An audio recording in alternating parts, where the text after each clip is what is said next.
it's Doug. Have you ever been walking, like in a park or a forest, and you found something that really got your attention? Well, that happened to me recently.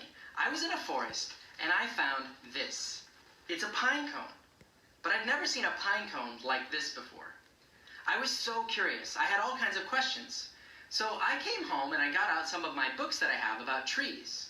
These books were written by scientists who study things like pine trees. Now, sometimes when I have a question, I find out that nobody knows the answer, and that's always exciting too. But a lot of times, there are answers to things that I'm curious about, and it's scientists who figure them out. Someone named Barina has a question about scientists. Let's give her a call now. Hi, Doug. Hi, Barina.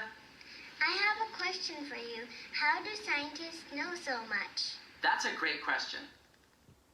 To answer this question, it might be helpful to think about what scientists do when they work. Let me tell you a story about two scientists whose discoveries changed the way people think about the world. You see this thing right here? You might know what it is. It's a telescope. And you know what a telescope is used for? To look up at the night sky. But it wasn't always used for that. In fact, when the telescope was first invented, one of the main ways people would use it was to watch for enemy ships coming from far away. No one had thought to point a telescope up at the sky. No one until this person. This was Galileo. He was a scientist. Galileo was curious, and he wondered what he might see if he pointed the telescope up at the sky. One of the first things he decided to look at was the moon. Night after night, he looked at the moon through his telescope. He wrote notes, and he made drawings of what he saw. He was amazed by all the details that he noticed.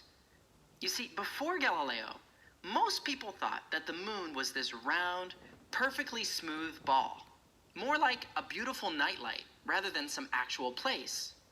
But by carefully looking at the moon, Galileo noticed lots of pointy bumps and shadows. He compared his drawings to things that he noticed here on Earth, and he realized what he was seeing on the moon were mountains, valleys, and hills. The moon wasn't some perfectly smooth light. It was an actual place with mountains and hills, just like the Earth. Galileo realized maybe we could even go walk around on the moon someday. Galileo gave us new ideas about what the moon was really like. Now, here's another famous scientist. Her name was Mary Anning. She's known for being one of the greatest fossil hunters in all of history. Mary spent almost every day of her life, ever since she was a young girl, searching along the beach for interesting fossils. One day, there was a landslide. A huge piece of the cliff near the seashore had fallen down. Mary wondered, what if I go look over there? If I look carefully, will I find anything new? Digging through the rubble, Mary noticed some really strange markings in the rock. It was the fossil of a large skull with lots of sharp teeth. As she unearthed the entire fossil and put its bones together, Mary realized that it was the fossil of a giant reptile that had once lived in the ocean. This was unlike any creature alive today. It was an animal that had gone extinct.